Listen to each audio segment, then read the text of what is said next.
Bonsoir tout le monde, on se retrouve en plein milieu de l'Égoal, il est 23 h. La nuit est vraiment très sombre, là je vois encore plus rien avec cette lumière blanche dans les yeux, donc c'est un peu flippant, je suis au milieu des bois et je vois vraiment pas ce qui est autour de moi. Alors pourquoi je me retrouve dans les bois à cette heure-là? C'est tout simplement parce que j'ai envie d'essayer de photographier la Voie lactée ce soir. On est le samedi 27 août et ce soir il n'y a aucune lune et le ciel est plutôt clair. Donc j'ai essayé de trouver un endroit à l'abri de la pollution lumineuse et il s'avère qu'en montant au-dessus de Montpellier on a le parc des Cévennes qui est un lieu magnifique qui a un ciel étoilé vraiment dingue. Et du coup je me suis lancé pour objectif d'essayer de photographier la Voie lactée, sachant que je suis plutôt un novice en termes d'astrophotographie. Alors pour me préparer à cette sortie, j'ai regardé pas mal de tutos donc là ces derniers jours pour essayer de voir un peu ce qu'il fallait que je prenne, surtout comme exposition pour pouvoir traiter après en post-production au mieux ces photos de Voie lactée, parce que ça demande un travail vraiment assez gros au niveau de la post-prod et un travail justement où je suis pas du tout à l'aise.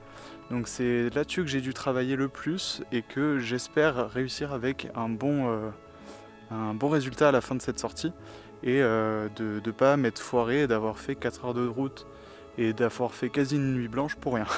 Alors pour m'accompagner cette fois-ci j'ai un nouvel objectif, un objectif que j'ai depuis avant l'été qui me sert pas mal sur mes shootings extérieurs à la photographie de paysage et surtout par rapport aussi à la vidéo parce que c'est un nouvel objectif, c'est le Sigma f1.4 qui viennent de sortir. Ils ont sorti une gamme Sigma pour les Fuji avec une monture XF. Pour le coup, je suis très content de ce grand angle. Donc on est sur un 16 mm équivalent plein format, on doit être sur presque du 24 je dirais. Ce qui me permet d'avoir un grand angle très lumineux. F1.4 on peut dire que c'est lumineux.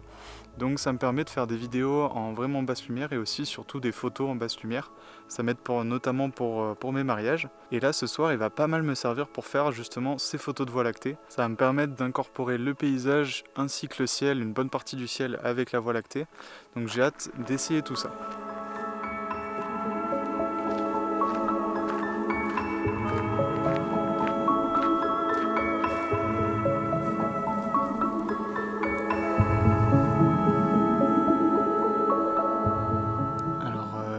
Je parle pas très fort parce qu'il y a des gens qui campent autour. C'est pas très facile de faire des photos ce soir. De 1 parce que j'ai vraiment des grosses lacunes au niveau technique là-dessus. Je connais un peu les règles de base. J'avais notamment fait une vidéo du coup apprenons ensemble la photo astronomie où j'avais déjà un peu débrouillé tout ce qu'il faut apprendre, mais il y a aussi beaucoup d'autres choses et c'est un peu décourageant parce que j'ai l'impression de prendre toutes ces photos un peu pour rien et de manquer tout simplement de connaissances. Du coup, notamment ce que j'ai pu apprendre en regardant quelques tutos, je vais essayer de faire plusieurs expositions quand j'ai une composition qui me plaît, entre 6 et 8. Donc c'est la vidéo alors il s'appelle Aline Wallace je crois.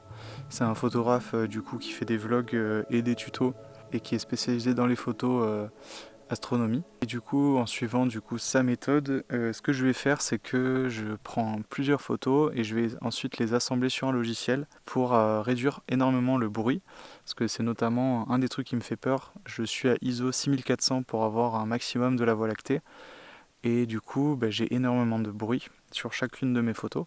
Et du coup, en prenant plusieurs expositions et ensuite avec ce logiciel en les matchant toutes ensemble, ça permet de réduire énormément le bruit. Ça, c'est la première chose que j'ai vu à faire. Ensuite, au niveau de calcul de temps d'exposition, avec cette focale que j'ai ici de 16 mm et la règle des 500. Donc dans mon cas précis, moi je suis avec un APS-C, donc de ce que j'ai vu, c'est plutôt la règle des 300. Donc en fait, on va diviser 300 par la focale. Du coup, 300 divisé par 16, ça me donne mon temps d'exposition maximum avec cette focale.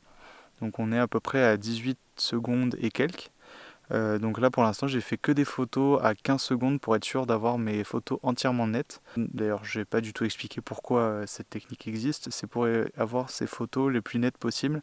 Parce que plus on va avoir une photo longue focale, plus on va capter rapidement le mouvement des étoiles.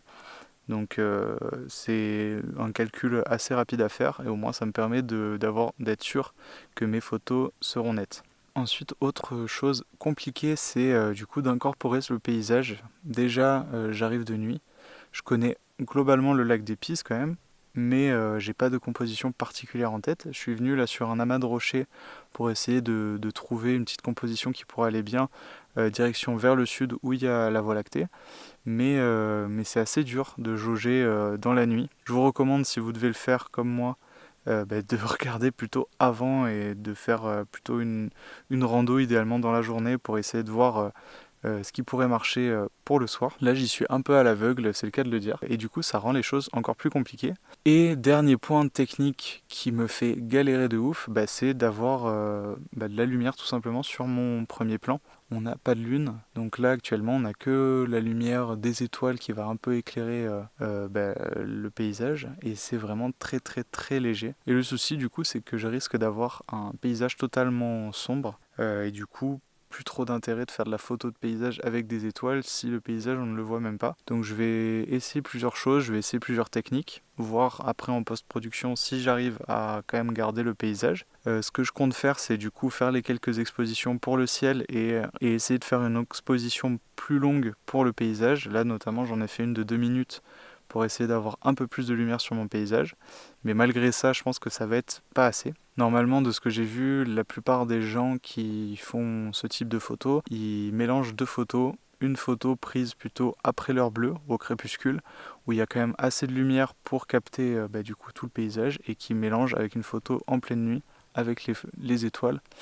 Et sauf que là, j'étais pas là au crépuscule, j'étais là direct la nuit tombée. Du coup, vu que vous voyez que je suis perdu, n'hésitez pas si vous avez des techniques, si vous avez des choses à me dire pour qu'on s'améliore tous ensemble et que en commentaire, il y ait idéalement quelques conseils. Bref, je vais essayer quelques techniques, les techniques que j'ai vues en croisant les doigts que j'arrive après à m'en sortir sur l'ordinateur. Je vais essayer aussi de faire des photos du coup un peu différentes qui vont plus se concentrer sur les lignes d'horizon.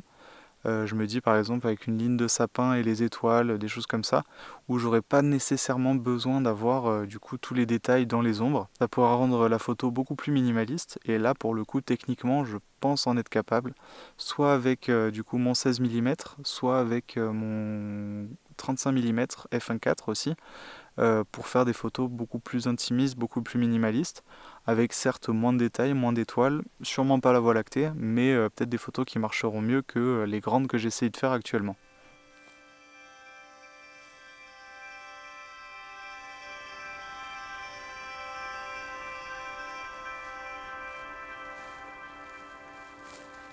Alors ça y est, il est presque 1h du matin, donc ça va faire déjà 2 heures que j'essaie de photographier les étoiles au lac des Pises.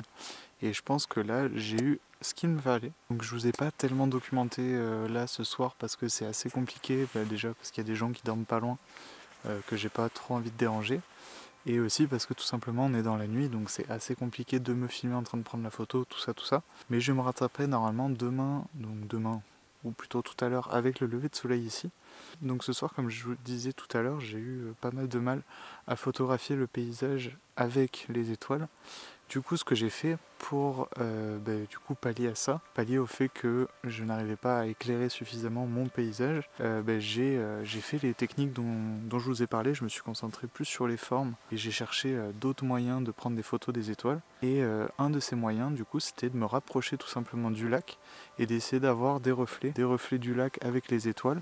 Et par chance, ce soir, on n'a vraiment aucun vent, donc on a par endroits des endroits vraiment très calmes où l'eau reflète parfaitement les étoiles. Et du coup, j'ai eu l'opportunité, je pense, en tout cas j'espère, j'ai pas encore du tout l'idée de ce que ça donnera une fois sur l'ordi. Je pense avoir réussi à photographier des photos qui sont assez sympas, notamment des photos donc au 16 mm qui est juste là, mais aussi des photos au 35 mm avec, alors je crois que c'est Orion qui se lève du coup plein nord, avec différentes compositions du paysage, du portrait. Et donc tout ça sur les réglages, c'est exactement ce que je vous ai dit tout à l'heure.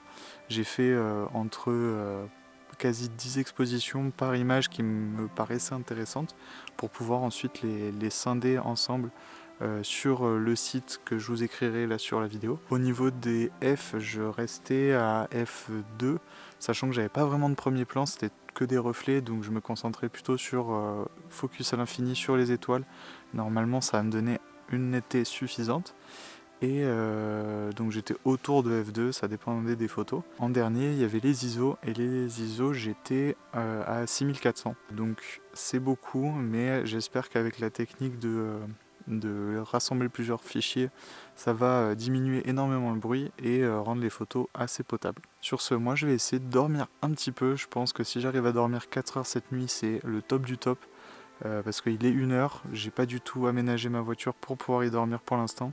Et demain, le lever, ça va être 6h. Donc demain, quand je dis demain, c'est dans 5 heures. Mais je suis quand même très content de venir faire des photos demain matin ici parce que on a des conditions assez prometteuses. Là, du coup, je suis exposé pleine est, par où le soleil va se lever. Et on a sur le lac énormément d'humidité. Donc là, c'est pour ça qu'il fait assez froid au final. On est en plein été, mais ici, il doit faire un ressenti qui doit être entre 10 et 15. Et là, on a de la brume qui est en train de se former sur le lac. Donc c'est vraiment magnifique. Et j'espère que demain, j'aurai ça. Si j'ai un peu de brume sur le lac des Pises avec le lever de soleil derrière, franchement, ce sera un des plus beaux levers de soleil que j'aurais pu voir dans les Cévennes. Allez, je vais essayer de dormir un petit peu et je vous dis à demain.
Bonjour à tous, il est 5h50 et là je suis sur le départ pour aller sur le lac. J'ai une petite marche de 5-10 minutes max pour arriver jusqu'au lac et j'ai pas encore décidé ce que j'allais prendre en photo ce matin. Ce matin je vais avoir deux choix je pense. Je vais avoir soit je me mets au bord du lac en essayant d'avoir pourquoi pas des reflets et en espérant qu'il y ait toujours cette petite brume qui est déposée sur le lac. Ça pourrait être vraiment très beau. Ça pourrait donner une atmosphère vraiment assez dingue. Soit je me mets un petit peu plus en hauteur et je photographie du coup ces formations rocheuses dans l'herbe jaune qui pourrait être très belle une fois que le soleil arrive et tape du coup dessus. Ça dépend aussi si le ciel est entièrement clair ou pas. Je pense qu'il est assez clair donc je risque d'avoir peu de nuages. Donc il faut que je prenne ça en compte dans mes photos. Le fait que le ciel soit pas forcément mon sujet principal. Ce sera plutôt le reste, donc que je me focalise plutôt sur mon paysage et que j'incorpore à la limite un peu moins du ciel. Bon allez, il me reste 1 heure avant le lever de soleil et je vais essayer de trouver une composition.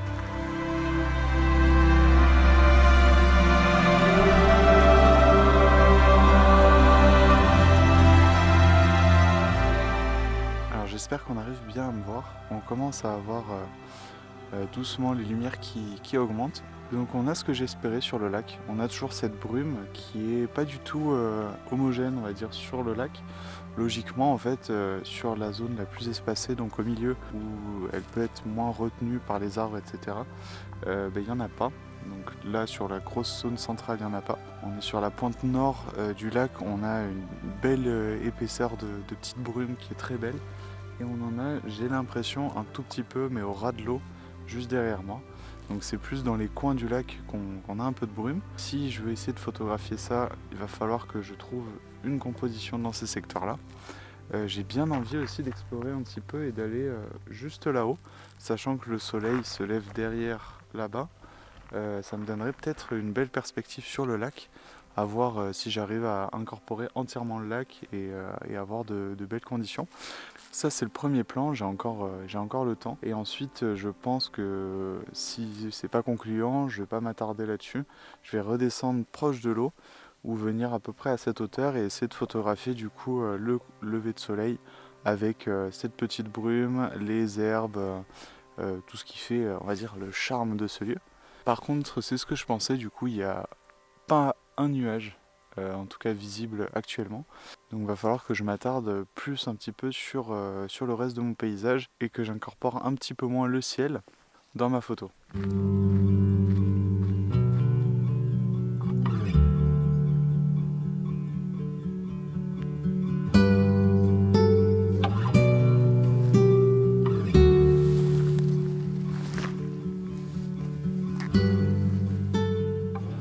Alors en allant juste derrière, là, je venais de vous dire que j'allais essayer d'aller là-bas. J'ai fait 10 mètres et je suis tombé sur une composition que j'aime énormément. À voir si elle fonctionne réellement. J'ai déjà pris une photo. Donc une photo qui était de 4 expositions parce qu'on a une énorme plage dynamique. Si on va avoir notre premier plan et aussi le ciel avec ses belles couleurs. Donc j'ai pris 4 expositions, ce qui devrait me permettre d'avoir assez de marge, on va dire, sur l'ordinateur. Et qu'est-ce qui m'a attiré en fait sur cette scène? Déjà on a les couleurs qui commencent à arriver avec des rayons rosés. Alors je sais pas du tout de quoi ils sont dus, je pense qu'il y a peut-être des montagnes qui cachent un petit peu. Du coup ça a créé des genres de rayons rosés avec des lignes aussi bleues du coup du ciel. Donc on a vraiment un ciel vraiment magnifique. On a un petit peu de la brume au loin, je sais pas si elle sera énormément présente dans la photo, je pense pas, mais ça rajoute un petit côté mystique. On a du coup la ligne, la petite crête là qui est avec des sapins qui ont vraiment une forme vraiment très très jolie, très esthétique. Et surtout devant du coup mon premier plan, ce sont ces grandes herbes qui font bien quasi à hauteur de taille, et au milieu de ça on a des rochers que j'ai essayé de disposer de la meilleure façon pour que ce soit équilibré. Donc ces rochers au milieu de cette herbe, je trouvais ça vraiment très très beau. J'ai fait un format paysage parce que du coup on a en fait plutôt 3 voire 4 roches qui sont dans mon premier plan, qui vont du coup de la gauche vers la droite, avec toujours un petit peu d'espace sur les côtés pour essayer de garder un peu d'air dans la photo pour pas se sentir trop étriqué. Je me suis mis à mon grand angle, à 10 mm au plus large, avec f9 pour avoir l'entièreté de ma photo nette, et ISO 80 parce qu'on n'a rien de spécial qui bouge dans ma photo. Il y a de fortes chances que je revienne prendre cette photo une fois que le soleil est sorti, parce qu'on va avoir du coup toutes ces herbes qui sont illuminées par le soleil et qui vont donner un côté vraiment doré. Donc ça va être vraiment très très beau. Là on a quand même une lumière très douce, très diffuse devant qui marche déjà très très bien. Donc je pense que la photo même là maintenant elle marche, mais j'ai hâte de la capturer un petit peu plus tard aussi. Ça me fait un peu peur d'aller là-bas, je vais essayer d'y aller, rapidement. Je vais pas trop parler parce que là ça va commencer à se passer très vite. D'ici 30 minutes on a déjà le soleil, un peu moins de 30 minutes on a le soleil qui est déjà levé, et j'ai pas envie de me retrouver à ce moment-là sans aucune composition. Donc je vais rapidement aller là, et après sinon je vais peut-être essayer de descendre un peu, voir si j'arrive à capturer un petit peu de la brume au bord du lac, et sinon je reviendrai peut-être reprendre en photo cette composition juste après.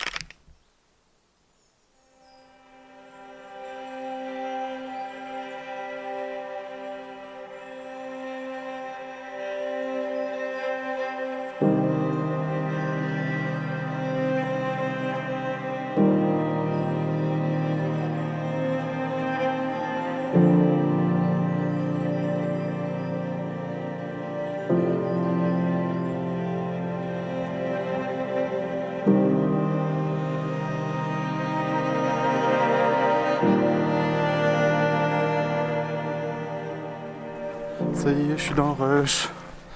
J'ai pas pu résister, j'ai pris d'autres photos que je vous montre du coup à la suite. Des photos qui se concentraient plutôt du coup sur les pierres comme la précédente que je vous ai expliqué. Et j'ai trouvé aussi une photo au téléobjectif parce qu'on a un petit nuage qui a pris la couleur avec les herbes dorées juste devant et en prime la brume. Donc j'ai essayé de capturer ça au téléobjectif histoire d'isoler un petit peu plus les sujets. Je me demande si c'est pas vraiment une mauvaise idée ce que je fais. Allez.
C'était exceptionnel, franchement je suis trop content. J'ai eu des très belles conditions.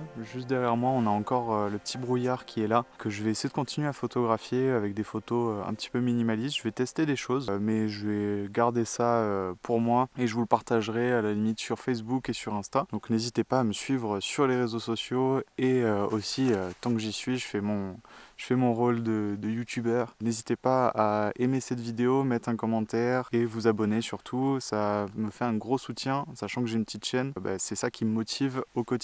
Donc même si je vous ai pas raconté toutes les compositions que j'ai pu trouver, globalement on était toujours sur le même type de photos que je cherchais. C'était un peu les photos que j'ai cherchées au dernier vlog, sur le vlog de l'Égual, où j'essayais d'avoir des pierres avec les herbes sèches qu'il y a ici en ce moment. Et c'est ce que j'ai pu avoir, donc je suis assez content. J'ai pu en prendre plusieurs compositions au fur et à mesure que je suis monté sur la petite colline derrière avec le point de vue. Donc j'en ai plusieurs avec différentes lumières. Donc je pense avoir le choix. J'en ai, je pense, au moins une ou deux qui vont être sympas. En composant du coup ces pierres avec ces herbes, je faisais à peu près toujours attention aux mêmes choses. Je faisais attention à mes bords, comme dans toutes les photos, à ce qu'il n'y ait pas quelque chose qui entrave la photo ou qui bloque un petit peu l'œil sur les bords. Donc globalement c'était souvent de l'herbe autour, de l'herbe donc avec le même motif tout le long, donc c'est assez répétitif. Ça attire pas trop l'œil mais c'est très joli. Après les pierres, elles étaient souvent placées aux 2/3. Aux 2/3 pour un petit peu équilibrer la photo, avec sur l'autre plan, aux autres 2/3, soit la lumière qui était jolie, soit le soleil. Par exemple, quand j'étais là-haut, j'ai essayé d'avoir 2/3 gauche mes pierres et 2/3 droit mon soleil. Et globalement, les pierres devaient plutôt mener le regard vers l'horizon où on avait le lac et les lumières. Donc comme tout à l'heure, au niveau technique, j'ai fait que des photos avec plusieurs expositions, parce que voilà, shooter directement face au soleil c'est compliqué, donc vaut mieux prendre plusieurs expositions histoire d'avoir de bonnes ombres et des hautes lumières qui ne sont pas trop cramées. Et là je vais retourner à la voiture et je vais expérimenter un petit peu. Je vais sortir plutôt le téléobjectif, essayer d'avoir quelques photos de la brume avec les silhouettes des arbres derrière. Et là, j'étais en train d'essayer de photographier, là où je suis, il y a plein d'autres herbes du coup. Avec toute l'humidité, elles sont chargées donc en eau. Et notamment, on a pas mal de joncs qui sont remplis de petites toiles d'araignée qui ont pris du coup un petit peu l'humidité. Donc là, elles sont très belles. En plus, elles sont éclairées par derrière par le soleil. Donc j'ai essayé de faire des photos un petit peu abstraites, on va dire, parce qu'elles sont tellement zoomées avec des flous importants qu'on n'a pas nécessairement la compréhension directe de ce que c'est. Notamment d'une toile d'araignée qui avait une superbe géométrie, enfin je sais pas comment dire, mais elle avait une forme très belle. Et juste derrière, à on va dire 30 cm derrière, on avait des herbes couchées avec plein de petites gouttelettes dessus. Et ce qui faisait que du coup, en ayant mon f assez bas sur mon téléobjectif et en faisant le focus sur la toile d'araignée, le fond du coup était hors focus. Et ce qui créait du coup ces petites gouttelettes créait des petits ronds comme des petites perles qui sont brillantes et qui rendent très jolies. Donc là je me concentre, quand je fais ce type de photo, je me concentre uniquement sur les formes, sur les couleurs et sur la lumière globalement. Bref, je vous mettrai le résultat à la fin. J'espère que cette vidéo un petit peu décousue vous aura quand même plu. Et d'ici la prochaine vidéo, moi je vous dis ciao.